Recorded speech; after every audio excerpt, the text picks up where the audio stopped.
శ్రేష్టమైన నామమున కూడి వచ్చిన ప్రతి ఒక్కరికి ప్రభువు నామమున వందనాలు.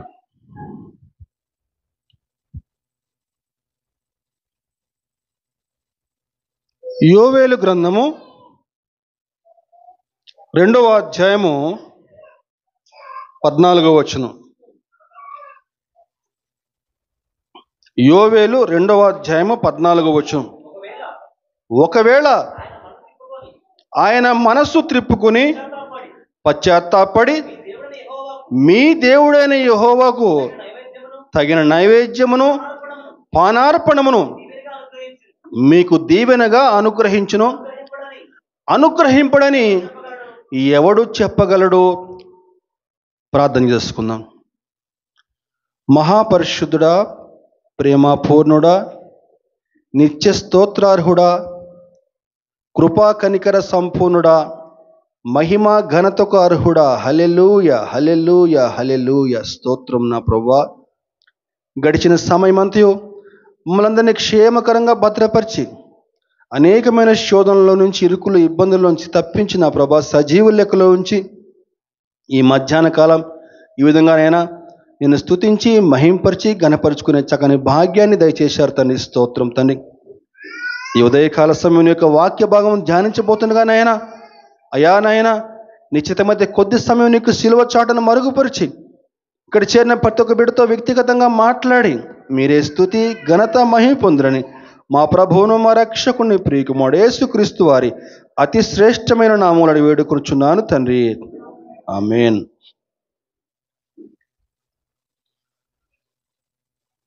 ఒకవేళ ఆయన మనస్సు తిప్పుకొని పశ్చాత్తాపడి మీ దేవుడైన యెహోవాకు తగిన నైవేద్యమును పానార్పణమును మీకు దీవెనగా అనుగ్రహింపడని ఎవడు చెప్పగలడు?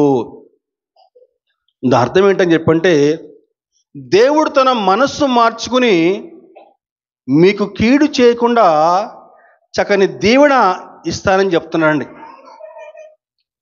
అర్థమైందండి? దేవుడు తన మనస్సు మార్చుకుని పశ్చాత్తాపడి మీకు కీడు చేయకుండా చక్కని దీవెన దయచేస్తానని చెప్తున్నాడు. ఎప్పుడండి అని చెప్పానంటే, మీ పద్ధతులు మార్చుకుని, మీ పాపిష్టి అలవాట్లు మార్చుకుని ఎప్పుడైతే ఆయన తట్టు తిరుగుతారో, మీరు మత్తులోంచి ఎప్పుడైతే బయటకు వస్తారో, అదే యోవేలు గ్రంథము 1వ అధ్యాయము 5వ వచనం చూస్తే, మత్తులారా మేలుకుని కన్నీరు విడువుడి, ద్రాక్షరసము పానము చేయవరలారా రోదనము చేడి. చాలండి, మత్తులారా ఆ మత్తులోంచి మీరు బయటకు రండి అని చెప్తున్నాడు యోవేలు. నిజమే కదండి? మద్యపానం అలవాటైన వారికి, తాగుబోతులకి పొద్దున్న లేచిన దగ్గర నుంచి కూడా అదే పని. పొద్దున 6, 7 అయిందంటే చాలు, ఆ బార్ చుట్టూ కూడా తచ్చట్లాడుతూ ఎప్పుడు బార్ తెరుస్తారా, ఏదో ఒక క్వార్టర్ ఒక హాఫ్ తీసుకోవాలి.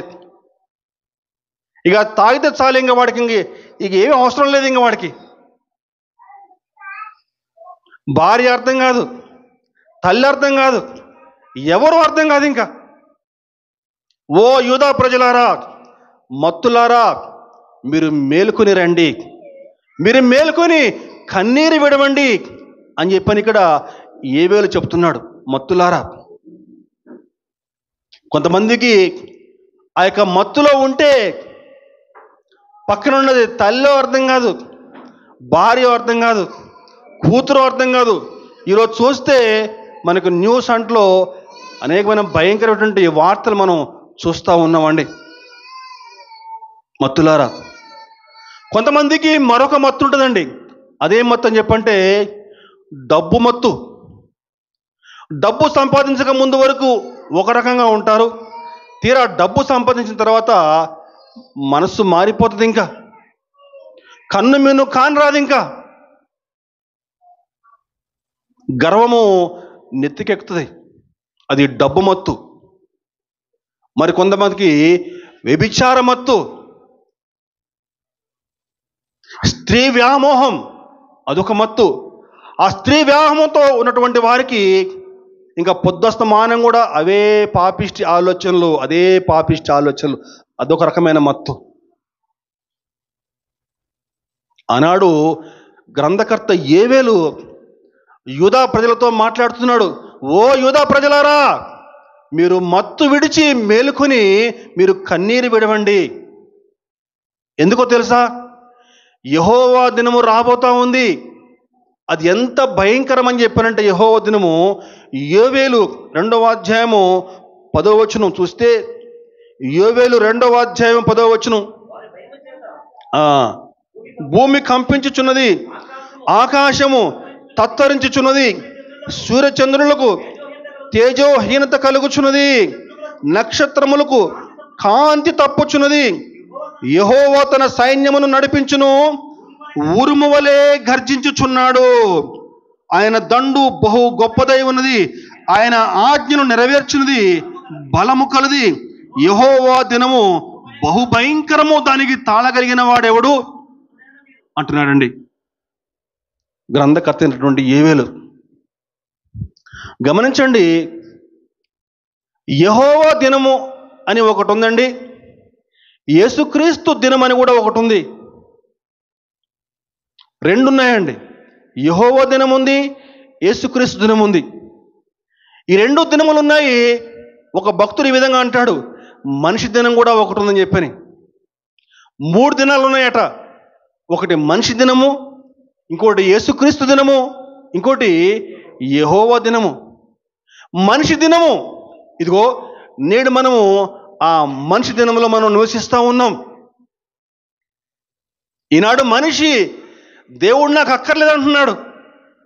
దేవుడు లేకుండా మా బతుకు మేము జీవించగలము, దేవుడు మాకేం అవసరం, మా బతుకు మేము సరి చేసుకుంటామని చెప్పని మనిషి విర్రవీగుతున్నాడు. గర్వం, అహంకారం కనిపిస్తూ ఉంది. దేవుడు లేడు, మాకెందుకు దేవుడు, అక్కర్లేదు మాకు దేవుడు అని చెప్పని దేవుడికి 0 స్థానం ఇచ్చారు. ఎక్కడ? లాస్ ఏంజల్స్లో. లాస్ ఏంజల్స్ కాస్త ఏమైందండి? యాష్ ఏంజల్స్ అయిపోయింది, బూడిద అయిపోయిందండి. లక్షల కోట్ల డాలర్లు మొత్తం బూడిద అయిపోయిందండి. అనేక మంది యాక్టర్స్, సినిమా యాక్టర్స్, నటులు, డైరెక్టర్లు, ప్రొడ్యూసర్లు అందరూ కూడా సమావేశమై అందరికీ గ్రేడింగ్స్ ఇచ్చుకుంటా ఉంటే ఒక ఆమె ఉంటుందట, గాడ్ ఈజ్ నథింగ్, మాకు అవసరం లేదు దేవుడు అని చెప్పి దేవుడికి 0 స్థానం ఇచ్చింది. జరిగినటువంటి 5 రోజులకే భయంకరమైన కార్చిచ్చు. దేవుడు ఒకడైనా సృష్టించేది? మేము కూడా సృష్టించగలమని చెప్పని క్లోనింగ్ మొదలుపెట్టారు. మేము కూడా మానవునికి ప్రతిరూపంగా మానవుని చేయగలమని చెప్పని, సూర్యుడికి ప్రతిరూపంగా మరలా సూర్యుడిని చేయగలమని చెప్పని చేయనేవాడు మొదలుపెట్టాడు. ఈనాడు మానవుని యొక్క తప్పిదం వల్ల భయంకరమైన కరోనా లక్షల మంది తుడిచిపెట్టుకుపోయారు. ఇది మానవుని యొక్క దినం. అటు పిమ్మట యేసుక్రీస్తు దినము రాబోతా ఉందండి. మన ప్రభువును, మన రక్షకుడు యేసుక్రీస్తు తన యొక్క మహిమతో మేఘారూఢుడై దిగి వచ్చేటువంటి ఆ మహాదినము.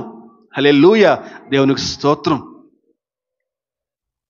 ఆ యొక్క 2వ రాకడ దినము యేసుక్రీస్తు దినము.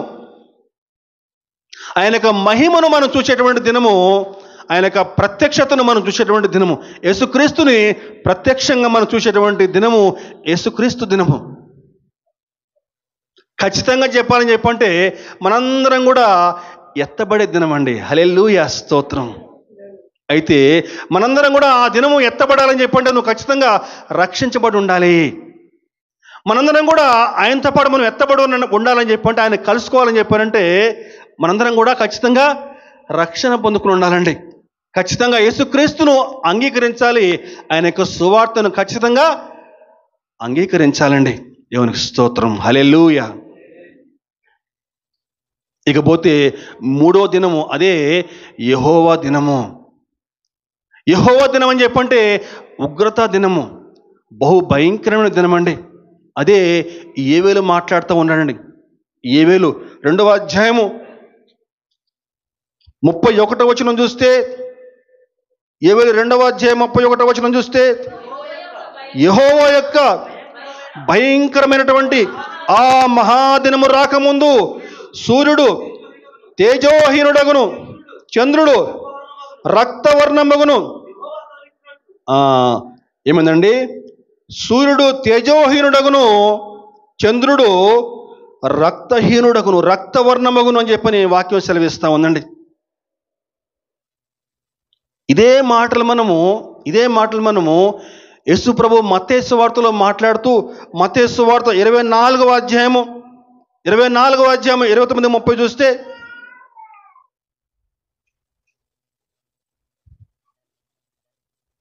మత్తయి సువార్త మనం 24-29-30. ఆ దినముల శ్రమ ముగిసిన వెంటనే చీకటి సూర్యుని కమ్మును, చంద్రుడు కాంతినివ్వడు, ఆకాశం నుండి నక్షత్రములు రాలును, ఆకాశమందలి శక్తులు కదిలించబడును. అప్పుడు మనుష్య కుమారుని సూచన ఆకాశమందు కనపడును. అప్పుడు మనుష్య కుమారుడు మహాప్రభావంతోనూ మహామహిమతోనూ ఆకాశ మేఘారూఢుడై వచ్చుట చూచి భూమి మీదనున్న సకల గోత్రముల వారు రొమ్ము కొట్టుకొనొచ్చు, అయ్యో అయ్యో అయ్యో, మేము ఎంతకాలం పాటు ఆయనను అంగీకరించలేకపోయామే, ఆయనను దేవుడు అని చెప్పి మేము గ్రహించలేకపోయామని చెప్పని రొమ్ము కొట్టుకుంటారటండి. అదే యెహోవా దినం అని చెప్పానంటే, ఇదిగో ఆ దినము గురించే ఇక్కడ యోవేలు గ్రంథకర్త మాట్లాడుతున్నాడు. ఏంటని చెప్పారంటే, అయ్యో యెహోవా దినము రాబోతా ఉంది, ఇంతవరకు మీరు ఎలాగైనా జీవిస్తే జీవించారు గాక, కానీ ఇక నుంచైనా ఏమంటున్నాడు? ఇక నుంచైనా యోవేలు 2వ అధ్యాయము 12వ వచనం, ఇప్పుడైనా మీరు ఉపవాసం ఉండి కన్నీరు విడుచుచు దుఃఖించుచు మనపూర్వకంగా తిరిగి నా యొద్దకు రండి. ఇప్పుడైనా, ఇక ముందు ఇంతవరకు మీరు ఎలాగైనా జీవిస్తే జీవించారు గాక, ఇదిగో కనీసం ఈ రోజు నుంచైనా సరే మీరు ఉపవాసం ఉండండి, కన్నీరు కార్చి మనపూర్వకంగా తిరిగి మరలా నా యొద్దకు రండి అని మాట్లాడుతూ ఒక చక్కని మాట మాట్లాడుతున్నాడు. ఇదిగో మీ యొక్క వస్త్రములను కాక మీ హృదయములను చింపుకొని అనే మాట మనం గమనించాలండి. 14వ వచనం 13వ వచనం చివర చూస్తే, మీ వస్త్రములను కాక మీ హృదయములను చింపుకొని ఆయన తట్టు తిరుగుడి.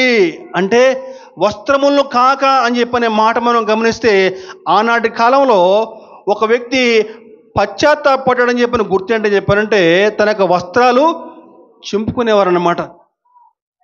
వస్త్రాలు చింపుకుని బూడిద నెత్తి మీద పోసుకునేవాళ్ళు. దాని అర్థం ఏంటని చెప్పానంటే, అరే ఆ వ్యక్తి పశ్చాత్తాపడుతున్నాడని చెప్పని గుర్తు అన్నమాట. అది రాను రాను రాను అది నామకార్థం అయిపోయింది, ఏదో అట్లా ఆచారబద్ధం అయిపోయింది అనమాట. అందుకని ఈ యోవేలు మాట్లాడుతూ, అయ్యా మీ వస్త్రమును చింపుకోవద్దు, కానీ మీ హృదయాన్ని చింపుకోనండి. అంటే ఏదో నామకార్థ పశ్చాత్తాపం కాదు, కానీ నిజమైన పశ్చాత్తాపం కలిగి, నిజముగా యథార్థంగా కన్నీరు కారుస్తూ తిరిగి మరలా నా యొద్దకు వస్తే దేవుడు తన యొక్క మనస్సు మార్చుకుని, దేవుడు పశ్చాత్తాపడి మీకు చేస్తానన్న కీడు చేయకుండా మీకు దీవెనిస్తాడని చెప్పి వాక్యం సెలవిస్తూ ఉందండి. అయితే నిజమైన పశ్చాత్తాపం అంటే ఏంటి? నిజమైన పశ్చాత్తాపం అని చెప్పారంటే, రోజంతా కూడా మోకాళ్ళు వేసి కన్నీరు కారిస్తే నిజమైన పశ్చాత్తాపమేనా? ఇక్కడ వాక్యం అదే చెప్తుంది కదా. ఏముంది ఇక్కడ వాక్యంలో? ఇప్పుడైనను మీరు ఉపవాసం ఉండి కన్నీరు విడుచుచు దుఃఖించుచు మనపూర్వకంగా తిరిగి నా యొద్దకు. ఇదే కదా చెప్పేది ఇక్కడ వాక్యంలో. ఏముంది వాక్యంలో? ఉపవాసం ఉండి కన్నీరు కార్చి దుఃఖించుచు, అంటే రోజంతా ఉపవాసం ఉండి కన్నీరు కార్చి దుఃఖపడుతూ ఉంటే అదే నిజమైనటువంటి పశ్చాత్తాపమా? జాగ్రత్తగా వినాలండి, గమనించండి. నువ్వు నిజంగా రోజంతా ఉపవాసం ఉండి కన్నీరు కారుస్తూ దుఃఖిస్తూ ఆయన సన్నిధిలో మోకరిల్లి ప్రార్థన చేస్తూ నీ యొక్క జీవితాన్ని మార్చుకుంటే అది నిజమైన పశ్చాత్తాపమే. అయితే నువ్వు బకెట్లు కన్నీరు కార్చి లోటల్ లోటల్ కన్నీరు కార్చి నీ బతుకు మార్చుకోకుండా ఉంటే, నీ జీవితం మార్చుకోకుండా ఉంటే అది నిజమైన పశ్చాత్తాపం కాదండి. నిజమైన పశ్చాత్తాపం అని చెప్పానంటే నీ యొక్క పాపాలను బట్టి దేవుని సన్నిధికి వచ్చి క్షమాపణ వేడుకుని నీ యొక్క బతుకు మార్చుకోవాలి. నువ్వు ఏ పాపిష్టి అలవాట్లతోటి దేవుని సన్నిధికి వస్తావో ఆ యొక్క అలవాట్లన్నీ మార్చుకుని ఆ యొక్క అలవాట్లు విడిచిపెట్టి యథార్థంగా దేవుని యొక్క సన్నిధికి రావాలి. నువ్వు ఏ తప్పుడు మార్గం గుండా ప్రయాణం చేస్తూ ఉంటావో ఆ యొక్క తప్పుడు మార్గం వదిలిపెట్టి దేవుని సన్నిధిలో క్షమించమని చెప్పి పెట్టుకుని యథార్థంగా ఆయన సన్నిధికి రావాలి. అదే నిజమైన పశ్చాత్తాపం అని చెప్పంటే. నిజమైన పశ్చాత్తాపం ఒక వ్యక్తిలో మారు మనసు కలగజేస్తుందండి. అంతవరకు తాగుబోతుగా ఉన్నవాడు తాగుడు జోలికి పోడు. అంతవరకు తిరుగుబోతుకున్నటువంటి వ్యక్తి తిరిగి మళ్ళా ఆ యొక్క తిరుగుబోతనం మానుకుంటాడు. అబద్ధాలు ఆడటం తన యొక్క ప్రవృత్తిగా మార్చుకున్న వ్యక్తి ఆ యొక్క అబద్ధాలన్నీ కూడా విడిచిపెట్టి తన బతుకును సరిదిద్దుకుంటాడు. సినిమాలు షికారులు అని చెప్పని వ్యర్థంగా గాలి తిరుగుడు తిరిగేవాడు తనకు బతుకును మార్చుకుని అసహించుకుంటాడు. ఇదిగో ఇదండి నిజమైన మారు మనస్సు అని చెప్పానంటే. నిజమైన మారు మనస్సు, నిజమైన పశ్చాత్తాపం అని చెప్పండిదో లోటాలు లోటాలు కన్నీరు కారడం కాదు. నీ యొక్క బతుకు మార్చుకోవాలి, నీ యొక్క అలవాట్లు మార్చుకోవాలి, నీ యొక్క నడవడిక మార్చుకోవాలి. అది నిజమైన పశ్చాత్తాపం అని చెప్పానంటే. బైబిల్ గ్రంథంలో సమరయ స్త్రీ మనకు కనిపిస్తుంది. సమరయ స్త్రీ యేసు ప్రభు వద్దకు రాకముందు వరకు ఆమె జీవితం బహు భయంకరం. అనేక మంది మగవాళ్ళతో ఆమెకు సంబంధాలు కలిగి ఉండేది. యేసు ప్రభు వద్దకు ఆమె వచ్చిన తర్వాత యేసు ప్రభు ఆమెతో మాట్లాడతాడు. అమ్మా నువ్వు వెళ్ళి నీ భర్తను తీసుకుని రా అన్నప్పుడు ఆమె ఏమంటుందని చెప్పంటే నాకు భర్త లేడు అని అంటది. అప్పుడు ప్రభు అంటాడు, అమ్మా నువ్వు చెప్పింది సరే, నువ్వు నిజమే అని చెప్తున్నావు కరెక్ట్గానే, నీకు నిజంగానే భర్త లేడని చెప్తున్నావు కదా, నీకు ఇంతవరకు 5 భర్తలు ఉన్నారు, ఇప్పుడున్నవాడు కూడా నీ భర్త కాడు అని చెప్పని యేసు ప్రభు అంటే ఆమె షాక్ అయిపోతుంది. చూద్దాం ఒకసారి యోహాను సువార్త 4వ అధ్యాయం. యోహాను సువార్త 4వ అధ్యాయం 4:17 4:16 కూడా 4వ అధ్యాయం 16వ వచనం. యేసు నువ్వు వెళ్ళి నీ పెనిమిటిని పిలుచుకుని ఇక్కడికి రమ్మని ఆమెతో చెప్పాను.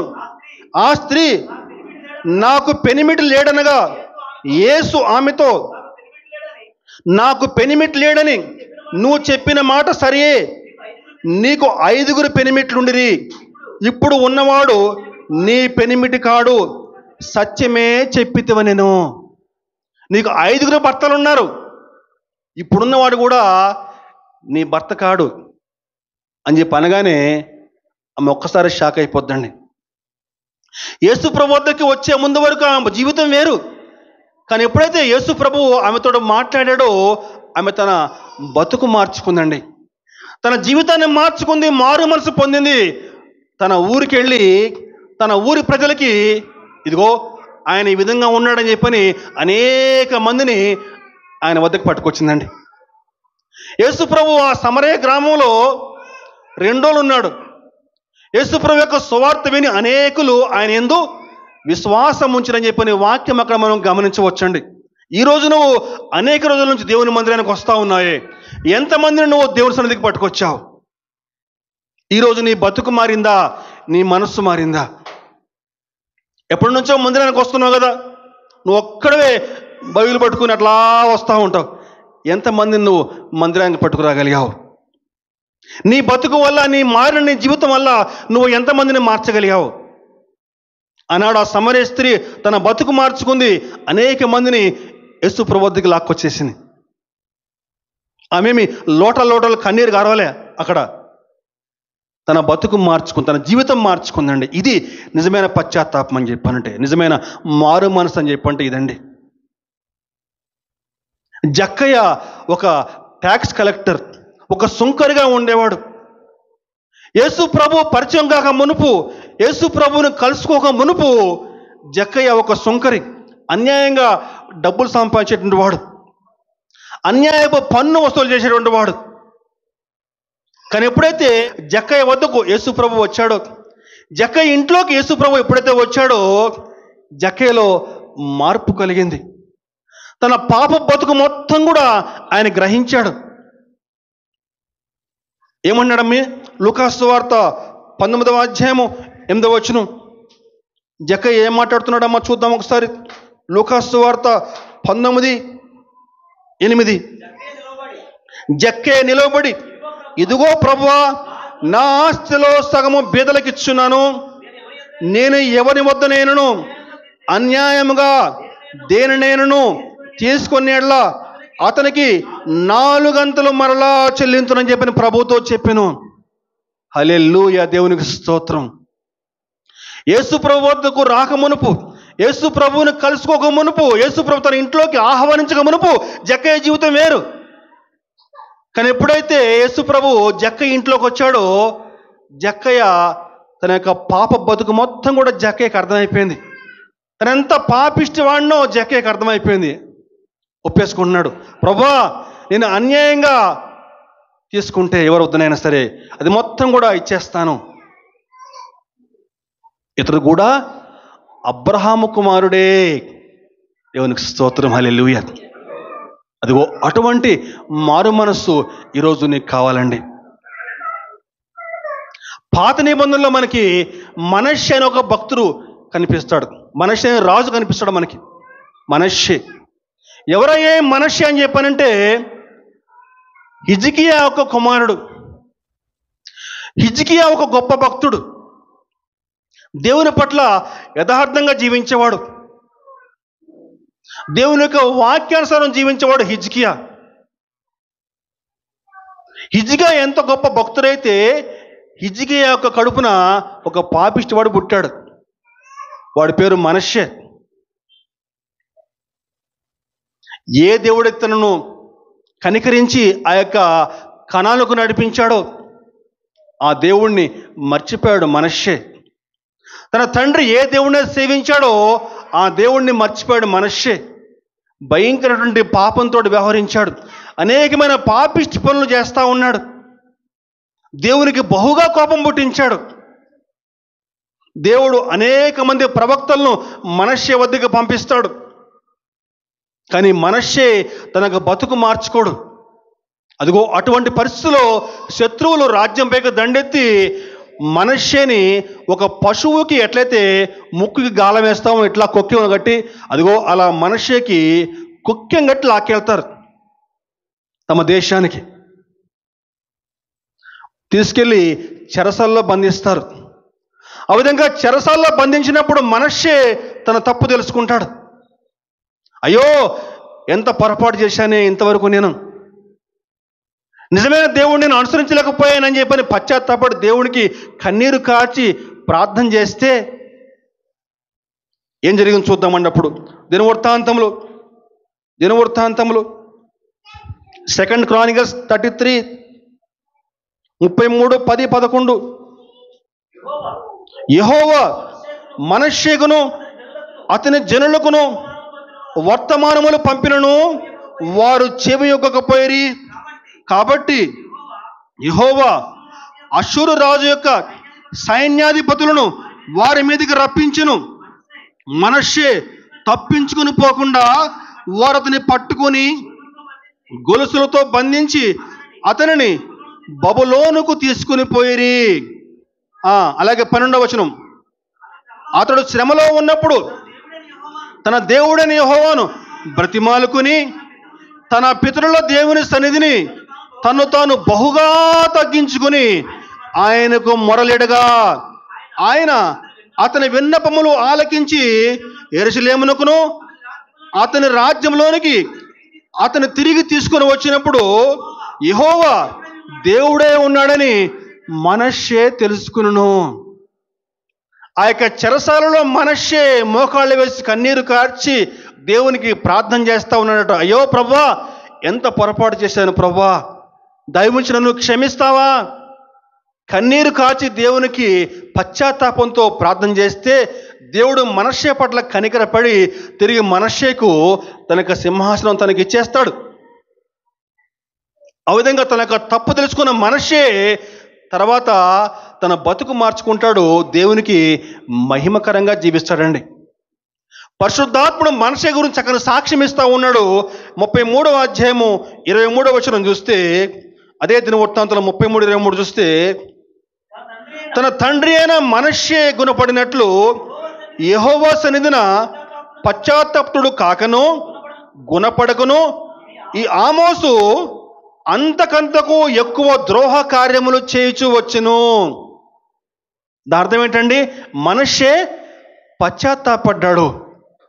తాను చేసిన తప్పులు బట్టి, తాను చేసిన పాపాల బట్టి అతను పశ్చాత్తాపడ్డాడు. కానీ మనష్షే పశ్చాత్తాపడినట్లు, తన తండ్రి పశ్చాత్తాపడినట్లు తన కుమారుడు పశ్చాత్తాపడలేదు అని పరిశుద్ధాత్ముడు స్వయంగా సాక్ష్యం ఇస్తా ఉన్నాడండి.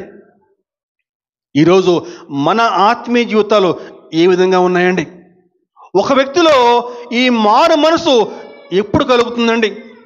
అతను ఎప్పుడైతే నిజంగా పశ్చాత్తాపడ్డాడో. ఒక వ్యక్తిలో ఎప్పుడు ఈ మారు మనసు కలుగుతుంది? జాగ్రత్తగా విందామండి.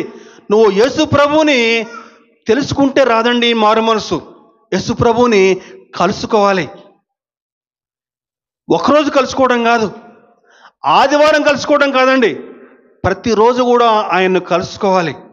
ఆయనతో కొద్దిసేపు మాట్లాడాలి.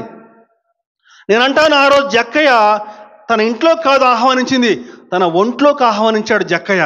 దేవునికి స్తోత్రం, హల్లెలూయా. తన హృదయంలోకి జక్కయ్య యేసు ప్రభువుని ఆహ్వానించాడు.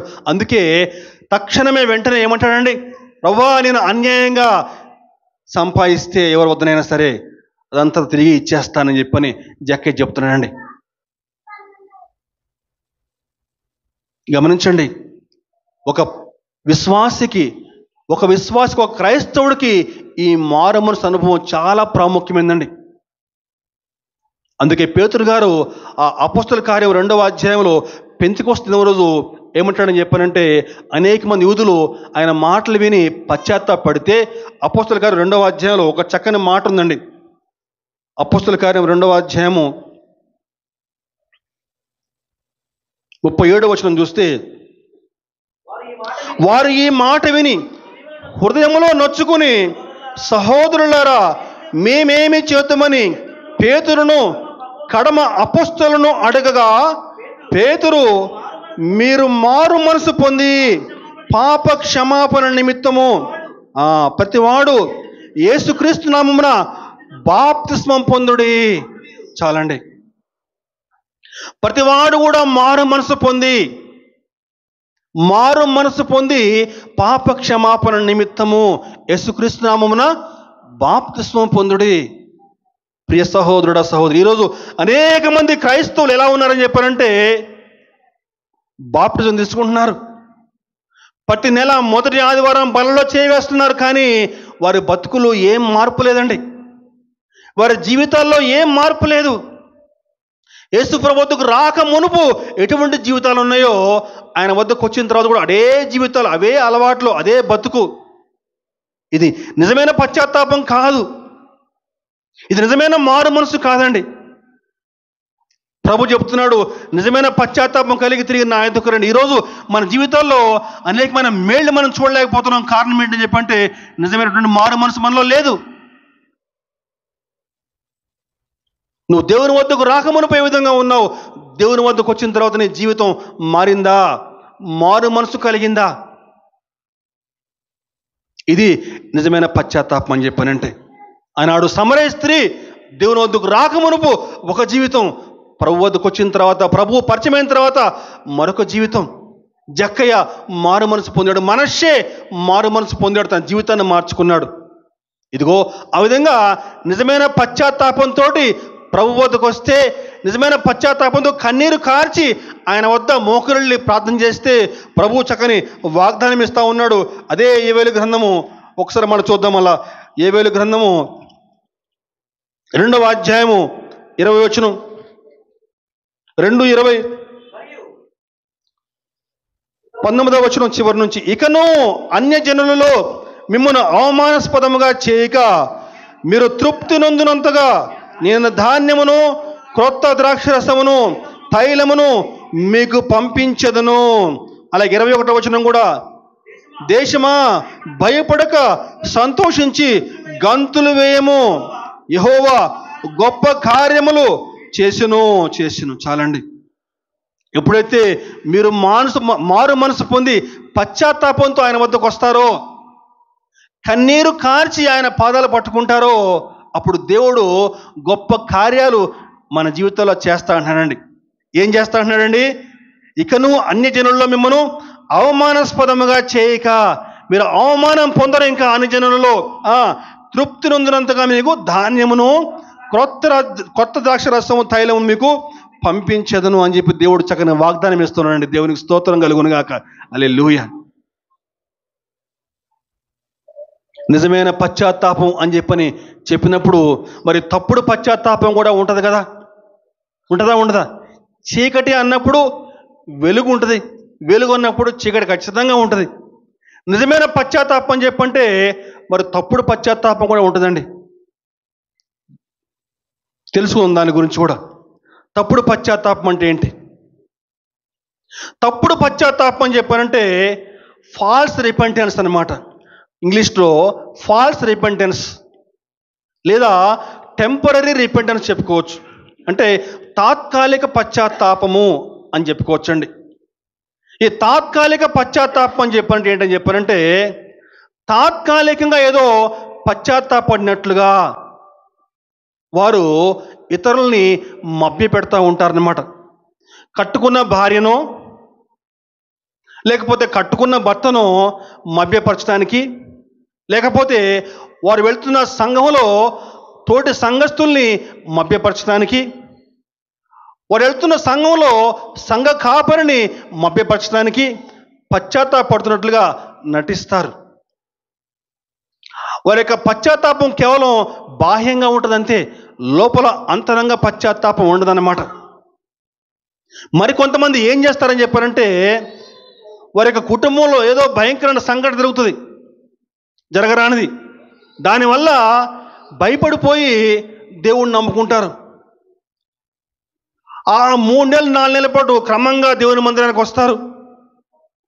అందరూ అనుకుంటారు, అయ్యో వీళ్ళు చక్కగా మారు మనసు పొందారు, నిజంగా భక్తులుగా మారిపోయారని చెప్పేసి. కానీ ఆ సమస్య తీరిపోగానే తిరిగి మళ్ళా మందిరం ముఖం కూడా చూడరన్నమాట.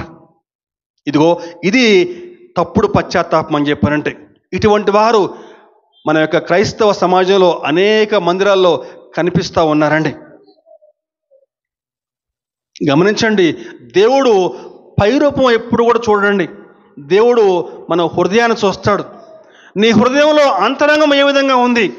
నువ్వు హృదయపూర్తిగా పశ్చాత్తాపడుతున్నావా, లేకపోతే పైపైన పశ్చాత్తాపడుతున్నావా? దాన్ని బట్టే దేవుడు నీకు ప్రతిఫలం ఇస్తాడు. గమనించాలి, బైబిల్లో ఆ విధంగా తప్పుగా పశ్చాత్తాపడి, తాత్కాలికంగా పశ్చాత్తాపడి నష్టపోయిన వారు, నాశనమైన వారు కొందరు ఉన్నారండి. ఈనాడు ఆ కోవలో మనమేమన్నా ఉన్నామేమో దయవుంచి వాక్య పెగులో పరిశీలన చేసుకుందామండి. ఒకవేళ ఉంటే మన జీవితాలు మార్చుకునే ప్రయత్నం చేద్దాం. నెంబర్ 1, ఐగుప్తు రాజు ఫరో. చూద్దాం. ఐగుప్తు రాజు ఫరో అండి. మనకందరికీ తెలుసు, ఇశ్రాయేలీలు 430 ఏళ్ల పాటు ఐగుప్తులో బానిసత్వంలో మగ్గుతూ ఉన్నారు. భయంకరమైన కటిక బానిసత్వం. ఆ యొక్క వారు పెట్టేటువంటి బాధలు భరించలేక ఆ ఇశ్రాయేలీలు దేవునికి మొరపెడితే ప్రభువు మోషేను అహరోను వారి వద్దకు పంపిస్తాడు. మోషే అహరోను ఫరో వద్దకు వచ్చి, అయా ఫరో, ఈ ప్రజలందరూ ఇశ్రాయేలీయుల్ని నువ్వు విడిపిస్తే మేమందరం కూడా వెళ్ళి మా దేవుడైన యెహోవాకు మేము ఉత్సవం చేసుకుంటాము, మా దేవుడైన యెహోవాకు మేము బలర్పించుకుంటామని చెప్పానంటే ఫరో అంటాడు, ఏమంటాడని చెప్పానంటే, నిన్ను యెహోవా మాట విని ఇశ్రాయేలుని పోనిచ్చుటకు యెహోవా ఎవడు అంటాడు. గర్వంతో మాట్లాడతాడు. యెహోవా ఎవడో కొద్ది కాలంలోనే ఫరోకు అర్థమైపోయింది. ఎన్ని తెగుళ్ళు వస్తాయమ్మా? 10 తెగుళ్ళు వస్తాయండి. 10 తెగుళ్ళు. మొట్టమొదటి తెగులు నీరంతా కూడా రక్తంగా మారిపోతుంది. మన దేశంలో ఈ విధంగా గంగా నది, గోదావరి, కృష్ణ ఎలా ఉంటాయి నదులు, ఐగుప్తులో నైలు నది చాలా ప్రాముఖ్యమైన నది. ఆ నది మీదనే వాళ్ళందరూ కూడా ఆధారపడి జీవిస్తూ ఉంటారు. ఆ నది మొత్తం కూడా, ఆ నీళ్ళంతా కూడా రక్తంగా మారిపోతుంది. అయినా కూడా ఫరోలో ఏ మార్పు కూడా ఉండదు. ఆ తర్వాత భయంకరమైన పేలు మొత్తం అంతా కూడా, తలలోను ఒళ్ళంతా కూడా పేలే. ఎప్పుడు కూడా అన్ని పేలు చూడలేదు. అయినా కూడా మార్పు రాదు. తర్వాత కప్పలు, భయంకరమైన కప్పలు వస్తాయి. ఎక్కడ పడితే అక్కడ కప్పలు, ఇంట్లో కప్పలు, భోజనం తింటా ఉంటే కప్పలు, పడుకుంటే కప్పలు, మొత్తం మంచం మీద కప్పలు, అన్ని భయంకరమైన కప్పలు. అయినా కూడా మార్పు కలగదు. తర్వాత తెగులు, భయంకరమైన తెగులు అని చెప్పానంటే భయంకరమైన వడగండ్లు వస్తాయండి. ఎంత వడగండ్లు అని చెప్పారంటే వాళ్ళు పుట్టి పెరిగిన తర్వాత అంత భయంకరమైన వడగండ్లు చూడలేదట. ఐగుప్తులో పంట అంతా కూడా నష్టమైపోతుంది. అదిగో ఆ నష్టమైన పరిస్థితిలో ఫరో మోషే అహరోనుని పిలిపించి వాళ్ళతో మాట్లాడుతున్నాడు. ఏంటని చెప్పానంటే మనకి నిర్గమకాండం 9వ అధ్యాయము 27 చూస్తే, నిర్గమకాండం 9:27, ఇది చూడగా ఫరో మోషే అహరోనులను పిలువనంపి, నేను ఈసారి పాపము చేసి ఉన్నాను. యెహోవా న్యాయవంతుడు, నేనును నా జనులను దుర్మార్గులము ఇంత మట్టుకు చాలును. ఇకను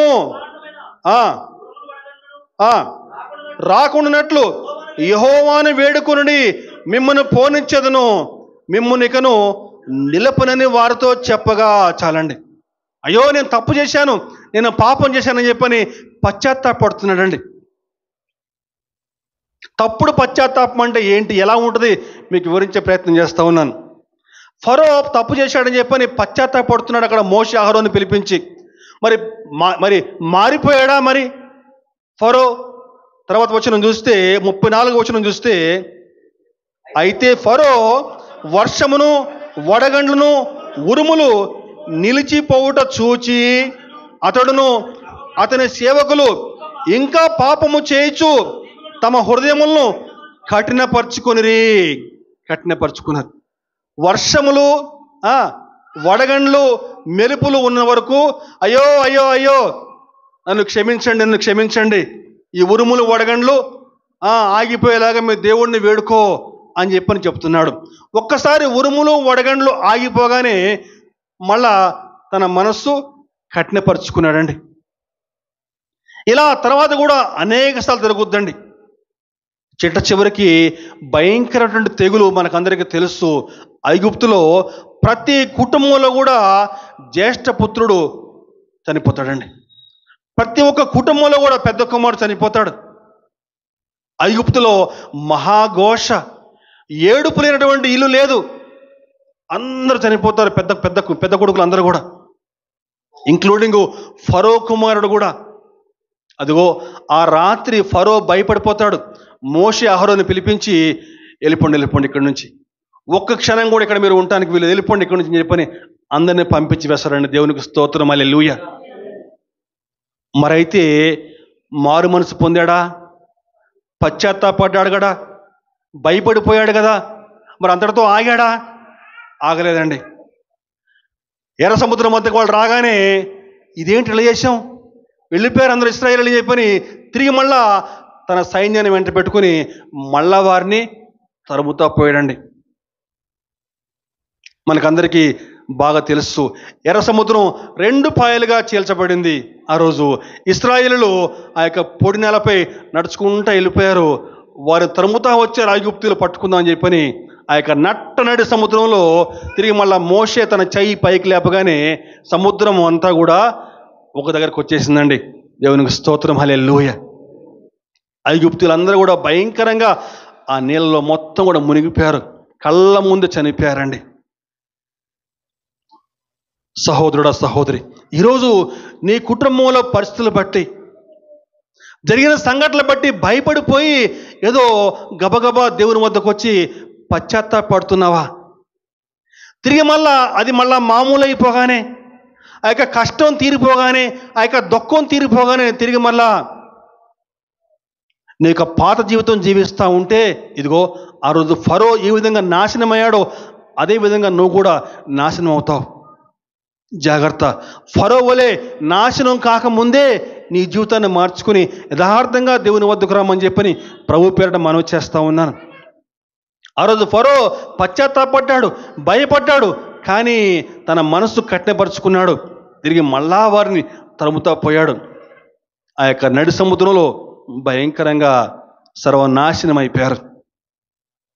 ఇది తప్పుడు పశ్చాత్తాపంలో మొట్టమొదటి వ్యక్తి. రెండో వ్యక్తి మనకి సౌలు మహారాజు కనిపిస్తాడండి. సౌలు మహారాజు. మొదటి సమూయేలు 24వ అధ్యాయము 17, 18, 19. మొదటి సమూయేలు 24, 17, 18, 19.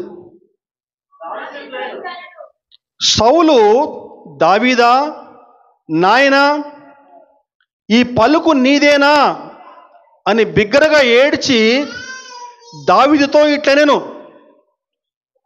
యెహోవా నన్ను నీ చేతికి అప్పగింపగా నన్ను చంపగా విడిచినందుకు ఈ దినమున నీవు నా అపకారమునకు ఉపకారము చేసిన వాడవై నా ఎడల నీకున్న ఉపకార బుద్ధిని వెల్లడి చేసితివి కనుక నీవు నాకంటే నీతిపరుడవు. ఒకనికి తన శత్రువు దొరికిన ఎడల మేలు చేసి పంపివేయినా ఈ దినమున నీవు నాకు చేసిన దానిని బట్టి యెహోవా ప్రతిగా నీకు మేలు చేయునుగాక. జాగ్రత్తగా ఉందామండి. మనకందరికీ బాగా తెలుసు, సౌలు దావీదును చంపాలని చెప్పని అనేకమైన ప్రయత్నాలు చేస్తా పోయాడు. అయితే ఆ ప్రయత్నాలు ఏవి కూడా సఫలం కాలేదు. ఒకనాడు దావీదు ఎన్గెది అరణ్యంలో దాగి ఉన్నాడని చెప్పని సౌలు తెలుసుకుని అక్కడికి వెళ్ళిపోతాడు. అయితే అక్కడికి వెళ్ళిన తర్వాత అక్కడ వాక్యంలో వ్రాయబడి ఉంది, సౌలు శంఖాని వర్తికి వెళ్ళి ఉండగానే పదాన్ని గమనించాలండి. అంటే వాష్రూమ్కి వెళ్ళాడని చెప్పేసి పక్కన ఒక గుహ కనిపిస్తే ఆ గుహలో వాష్రూమ్కి వెళ్ళాడట. అయితే అదే గుహలో దావీదు కూడా ఉన్నాడు. దావీదు కొంచెం ముందుకున్నాడు, దావీదు తన యొక్క జనులు ముందున్నారు. సౌలుకు ఆ విషయం తెలియదు. ఆ గుహలోకి వెళ్ళిపోతాడు, పక్కనే దావీదు ఉంటాడు. సౌలు గమనించాడు దావీదుని. పక్కనున్న దావీదు పక్కన మనుషులు అంటారు, ఇదిగో సౌలు వచ్చేసాడు, నీ ముందే ఉన్నాడు, ఇదే అవకాశం, ఒక్క దెబ్బతో చంపేసే సౌలుని అని చెప్పినప్పుడు అప్పుడు దావీదు అంటాడు ఏంటని చెప్పంటే, అతను దేవుని చేత అభిషేకించబడినవాడు కాబట్టి నేను ఆయన్ని చంపను అని చెప్పని చంపకుండా వదిలేస్తాడండి. చంపకుండా ఏం చేస్తాడని చెప్పంటే వెనకాల పోయి అక్కడ మనం ఆ ఫోటో గమనిస్తే ఆ యొక్క పై వస్త్రపు చెంగు ఉంటుంది కదా, ఆ చెంగు వెనక భాగం కోసి పట్టుకెళ్ళిపోతాడు. అంటే అవకాశం వస్తే నేను చంపగలను కానీ నేను చంపలేదని చెప్పడానికి కోసి పట్టుకెళ్ళిపోతాడు. పట్టుకెళ్ళి దూరంగా వెళ్ళిపోయి సౌలుతో ఈ విధంగా మాట్లాడుతున్నాడు. ఏంటి చెప్పంటే మొదటి సమూయేలు 24వ అధ్యాయం 14వ వచనం చూస్తే 24:14 ఇశ్రాయేలు రాజు ఎవని పట్టుకొన బయలుదేరి వచ్చి ఉన్నాడు, ఏ పాటి వానిని తరముచున్నాడు, చచ్చిన కుక్కను కదా మిన్నల్లిని కదా అని మాట్లాడుతున్నాడండి. గమనించాలండి.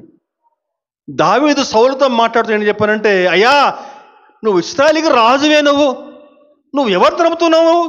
నేను ఒక చచ్చిన కుక్కను కదా, నేనేంటి నా బతికెక్కడ, నేను ఒక నల్లిని కదా, అంటే నేను ఒక చిన్న నల్లిని కదా, నన్ను తరుముతున్నావు నువ్వు ఇశ్రాయేలు రాజు కదా, నేనెక్కడ నువ్వెక్కడ రాజా అని చెప్పని దావీదు మాట్లాడుతూ ఉంటే అప్పుడు సౌలుకి దుఃఖం వేస్తుంది. సౌలు పశ్చాత్తాపడతాడు. సౌలు పశ్చాత్తాపడి ఏమంటాడని చెప్పానంటే బిగ్గరగా ఏడ్చి అంటే సౌలు ఏడ్చేశాడు, ఎంత తప్పు చేశానని చెప్పాను. ఏడ్చి ఏమంటున్నాడని చెప్పానంటే, అయ్యా నువ్వు నాకు అపకారములకు ఉపకారము చేసిన వాడవై నా ఎడల నీకున్న ఉపకార బుద్ధిని వెల్లడి చేస్తూ కనుక నీవు నాకంటే నీతిపరుడవు. యెహోవా నన్ను నీ చేతికి అప్పగింపగా నన్ను చంపకుండా వదిలేసావు కదా, నేను నీకు అపకారం చేస్తా ఉన్నాను కానీ నువ్వు నాకు ఉపకారం చేశావు. నిజంగా నువ్వు నీతిపరుడు నాయనా అని చెప్పని బిగ్గరగా ఏడ్చి, ఇంకా చక్కని మాట మనం గమనిస్తే 24-20 చూస్తేనండి, 20 వచనం చూస్తే, నిశ్చయముగా నీవు రాజు వగుదువనియు ఇశ్రాయేలు రాజ్యము నీకు స్థిరపరచబడుననియు నాకు తెలియను. అంటే నిశ్చయంగా నువ్వు రాజు అవుతావు నాయనా, నువ్వు తప్పకుండా అని చెప్పని చెప్తున్నాడండి. మరి అంతగా పశ్చాత్తాపడినవాడు ఏం చేయాలి మరి? దావీదుని వెంట పెట్టుకుని తన రథం మీద కూర్చుని అంతఃపురానికి పట్టుకెళ్ళాలా. ఎందుకని? దావీదు తన అల్లుడు కాబట్టి, అల్లుడే కదా, సౌలు యొక్క కుమార్తెనికి మేకాలను పిచ్చి పెళ్లి చేశాడు కాబట్టి తన అంతఃపురంలో తీసుకెళ్ళి చక్కగా సకల మర్యాదలు చేయాలి. మరి పశ్చాత్తాపడ్డాడు కదా. మరి ఏమైందో చూద్దామండి. ఏమైందని చెప్పంటే, తర్వాత వచనం చూస్తే 1 సమూయేలు 26వ అధ్యాయము 1-2 వచనాలు చూస్తే, 1 సమూయేలు 26:1-2. అంతర జిఫీలు గిబియాలో సౌలునందుకు వచ్చి దావీదు యెషీమోను ఎదుట హకీలా మన్యములో దాగి ఉన్నాడని తెలియచేయగా, సౌలు లేచి ఇశ్రాయేలీయులలో ఏర్పరచబడిన 3000 మందిని తీసుకుని జీపు అరణ్యములో దావీదుని వెతుకుటకు జీపు అరణ్యమునకు పోయెను. ఏముందండి వాక్యంలో? అంతకుముందు 24వ అధ్యాయంలోనేమో మనసు మారిపోయింది. నాయనా దావీదు అని చెప్పని ఏడ్చాడు, పశ్చాత్తాపడ్డాడు. తప్పు చేశాను నాయనా అని చెప్పని పశ్చాత్తాపడ్డాడు. ఇశ్రాయేలుకి నువ్వే రాజవుతావు నాయనా అని చెప్పని పశ్చాత్తాపడ్డాడు. కానీ ఒక్క అధ్యాయం మారిపోగానే మనసు మారిపోయి తిరిగి మళ్ళా బయలుదేరిపోయాడు పట్టుకోవడానికి. ఈనాడు అనేక మంది ఇదే విధంగా ఉన్నారండి. తాము తప్పు చేశామని చెప్పని పశ్చాత్తాపడతారు, దేవుని సన్నిధికి వచ్చి కన్నీరు కారుస్తారు, ఏడుస్తారు, అంత బాగానే ఉంటుంది. కానీ ఒక్కరోజు గడవంగానే ఆదివారం పూట మందిరం దాటి బయటికి వెళ్తానే చేతిలో ఒక టీవీ రిమోట్ వచ్చేస్తుంది, ఛానల్ మారిపోతూ ఉంటాయి. ఈనాడు అనేక మంది బతుకులు, అనేక మంది జీవితాలు ఇదే విధంగా ఉన్నాయండి.